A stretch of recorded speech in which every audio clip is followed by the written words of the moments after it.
तो यार dragon ball काकुमे का एक और चैप्टर मैं लेके आ चुका हूँ। जानता हूँ काफी लेट हूँ, लेकिन यार देखो आप लोग मानो या मत मानो, मैंने बहुत कम वक्त में बहुत ज्यादा इस मांगा की कहानी को कवर किया है, तो थोड़ा सा छोटा सा ब्रेक लेना मेरा जरूरी था। खैर कोई ना, कोशिश करूंगा इसे जल्दी से जल्दी कवर अप करूँ। आधे से ज्यादा मेरे ख्याल से मैंने इसको कवर अप कर चुका हूँ। पिछली मांगा के आखिरी में हमने देखा था वेजिटा जानना चाहता था यूनिवर्स 6 के सेयन के किंग का राज। कौन सा राज? लेकिन क्यों उस यूनिवर्स 6 के सेयन ने कहा होता है कि तुम लोग प्लेनेट पर जितना मर्जी उतना ट्रेनिंग कर लो, लेकिन सुपर सेयन के फॉर्म में तुम नहीं जा सकते। अब वेजिटा को ये बात हजम नहीं होती। आखिर सुपर सेयन और राजा के बीच में ऐसी क्या नफरत है? वेजिटा पहुंच जाता है छाती फुलाकर सीधा राजा के पास और उससे ही सवाल करता है, क्या मैं जान सकता हूँ राजा साहब, आखिर सुपर सेयन फॉर्म से नफरत होने के पीछे का राज क्या है? और वेजिटा को कहीं ना कहीं राजा से लड़ते लड़ते ये शक भी हो जाता है कि ये राजा के अंदर खुद कहीं एक जानवर छुप के बैठा है, लेकिन वो उसे बाहर नहीं निकाल रहा। अब राजा उगलना शुरू करता है कि आखिर उसे इतनी नफरत क्यों है इस फॉर्म से। वो बताता है कि वो बहुत बरसों पहले ये गोल्डन फॉर्म में, जिसको तुम सुपर सेयन फॉर्म कहते हो, उसमें वो जा चुका है। और ये तब की बात है जब उसके पुराने राजा को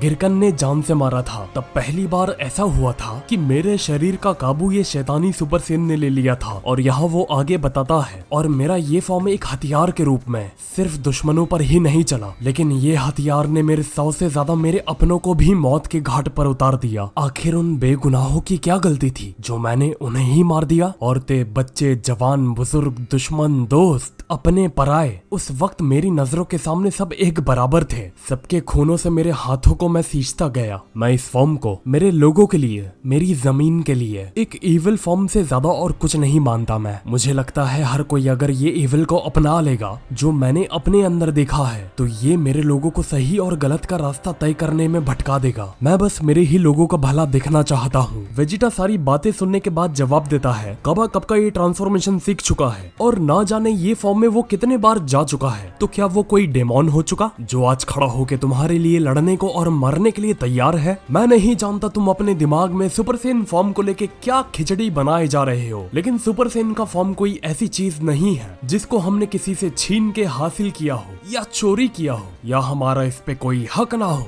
सुपर सेयन फॉर्म हर एक सेयन की फितरत है। ये एक ऐसी चीज है जिसको हर सेयन्स को सर उठाकर गर्व करना चाहिए कि वो एक सुपर सेयन जैसे फॉर्म को इस्तेमाल करने के काबिल है। इंसान कभी ट्रांसफॉर्मेशन में जाके बुरा नहीं बनता, बुरा तुम्हारे अंदर का बैठा शख्स होता है। खैर, बताने के लिए तुम्हें बताऊं तो एक वक्त पर मैं भी काफी बुरा हुआ करता था, जितना तुम सोच भी नहीं सकते हो। लेकिन उसका सुपर सेयन फॉर्म से कोई लेना देना नहीं था। तुम्हें अगर लड़ना है तो अपने अंदर की बुराइयों से लड़ो और एक अच्छा किरदार अपना बाहर निकालो। आज मेरा जो किरदार तुम्हारे सामने जो मौजूद है, उसके पीछे कहीं ना कहीं जो प्लेनेट को मेरी तकदीर ने जो चुना और मेरी बीवी और बच्चों का मेरे बदलने के पीछे, उसमें काफी बड़ा हाथ है। मैंने एक नए प्लेनेट को अपना घर बनाया, नए लोगों को चुना, उन्हें अपनी फैमिली का दर्जा दिया। अपने लोगों के लिए लड़ना क्या होता है, खड़ा रहना क्या होता है, मैंने ये भी वक्त के साथ रह रह के सीख गया। लेकिन इन सब का श्रेय मैं खुद को नहीं देता। एक शख्स है जिसको सारा का सारा ये श्रेय जाता है, जिसने कुछ साल पहले मेरे देखने का और सोचने का और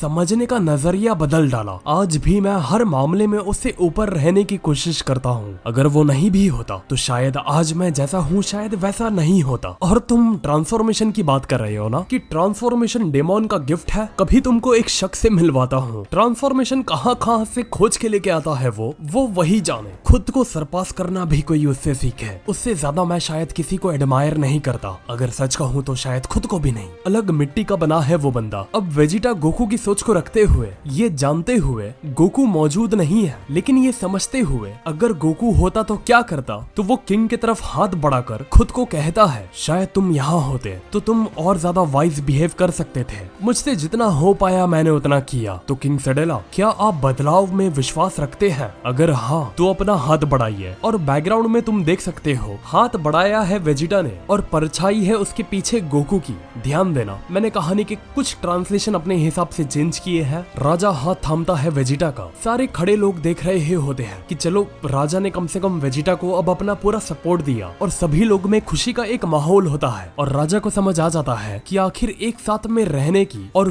वेजिटा की बात को मानने की असली वैल्यू क्या है। कहानी जाती है अर्थ पर। हम देख सकते हैं अर्थ पर विडल और मिस्टर सेटन ट्रेनिंग करते होते हैं और मिस्टर सेटन आखिरी में कहता है कि डोंट वरी बू, मैं तुम्हें वहां से जल्दी लेने आऊंगा। और फिर कहानी जाती है यूनिवर्स 14 पर और अगले ही पेज में कहानी जाती है यूनिवर्स 0 पर जहां होता है गोकू। तो हाँ यार, आज के लिए बस इतना ही। अब अगली मांगा से इसकी शुरू होगी अगली कहानी, एक नया चैप्टर, 2-3 नए कैरेक्टर्स आपको दिखेंगे और कहानी में काफी बड़ा ट्विस्ट भी आने वाला है, तो देखते रहिएगा। तो आप लोग ज्यादा से ज्यादा लाइक करिए, मैं कोशिश करते रहूंगा जल्दी से जल्दी मांगा को लेके आऊं। तो हाँ यार, मिलते हैं फिर अगले वीडियो में एक और नए टॉपिक के साथ। तो नमस्ते, खुदा हाफिज, सत श्री अकाल एंड गुड बाय।